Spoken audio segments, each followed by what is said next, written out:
هاخدكم في جولة النهاردة في مول لكل مستلزمات العروسة. لو ليكي عروسة وفعلا بتحبيها لازم تبعتلها وتشيرلها الفيديو ده.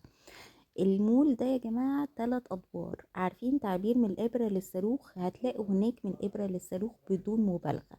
جميع الحاجات الغالية والرخيصة والمتوسطة، الحاجات اليومية والحاجات الشياكة بتاعة الضيوف، كل حاجة هتلاقوها هناك. أول دور بيتكون من جميع حاجات البورسلين وحاجات الشيالات، بولات الإزاز، فناجين القهوة، فناجين الشاي، أطقم الشاي، كل حاجة موجودة هتلاقوها في الدور الأول. البولات الإزاز السكر دي نازلة طقم 6 بولة ب50 جنيه، أنا جبت منها ما قدرتش أقاومها، بتدخل الفرن وبجد حاجاتهم حلوة جدا.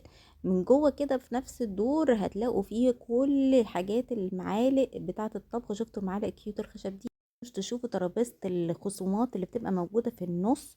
هتلاقوا بقى تحت ايه بقى لسه في الدور الاول كده، الحاجات بقى الرفايع، عارفين اللي هو فرش البوتاجاز، المعالق الخشب، قطعات البطاطس، عيون القهوة، المقاوير، معالق اللي هي السيليكون بكل اشكالها وانواعها.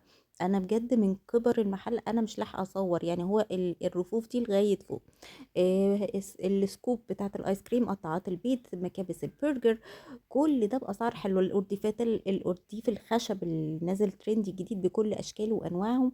هتلاقوا عندهم صواني الخشب موجوده، الصواني الازاز موجوده. الدور الاول يا جماعه بجد سحر سحر، يعني بصوا من الحاجات الحلوه قوي فيه. طب هنطلع للدور التاني بقى، وده هتلاقوا جميع انواع البلاستيكات فيه، بمعنى ان كل علب البلاستيك بكل اشكالها وماركاتها وانواعها، في الغالي والرخيص والمتوسط. فوط المطبخ، بص الفوط المايكرو فايبر بتاعتهم جنان. العجان ده تحفه، انا جبت منه العجان ده بجد من الحاجات الحلوه جدا. علب حفظ الطعام، المصافي، علب اللي بتدخل مايكرويف. هتلاقوا كمان في الدور بقى التالت لما تطلعوا الحلل، وكل الأواني، الحلل الفرداني وحلل الأطقم، كلها حلل تقيلة في مستويات كتير قوي من الحلل موجودة، بس كلها كواليتي حلو. يعني بتبتدي مفيش كواليتي رديئة، بتتولي من كواليتي متوسطة لكواليتي عالية جدا. بساقة الغسيل، المناشر، عندهم قسم كامل للأجهزة ده في الدور الثالث. الأطقم الصيني، السجاجيد، الحمام، أطقم الحمام، الستاير، حاجات المقشات، حاجات اللي هي كفرات الغسالة والميكرويف والتلاجة. بصوا مش هتلاقوا حاجة مش محتاجينها في البيت، وانتوا بتجهزوا جهزوا كده يعني عربية ربع نقل، لان هتلموا كل الحاجات اللي انتوا عايزينها من فوق. عندهم كمان الحاجات اللي ما بتلاقوهاش بقى، اللي هي الصبانات، سلكات اللي هي الصفايات بتاعة الحوض، الورقات دي. يعني لو عندكم كده حاجات باظت في الحمام عندكم وعايزين بديل ليها هتلاقوها عندهم. بجد يا جماعة شوفوا، انا هصور لكم دلوقتي الأجهزة. يعني هحاول كده، حاولت ان انا اركز لكم في الأجهزة الكهربائية، لان الناس كمان بعتت لي انها محتاجة أجهزة كهربائية بالذات الاير فراير. عندهم الكاتلز كلها موجودة، انواع كتير جدا موجوده. عندهم العجانات والهاند بلندرز والحاجات دي. يعني انا عايزه اقول لكم ان انتوا بتجهزوا تجهيز كامل من المحل ده. يعني وكمان عندهم قسم في الدور الارضي للمفروشات، وده للاسف نسيت اصوره، يعني انا افتكرته بعد ما خرجت.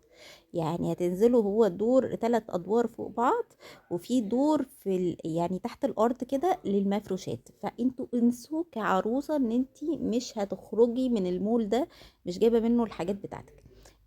كل عنوانه وكل تفاصيله هسيبها لكم في الديسكريبشن بتاع الفيديو.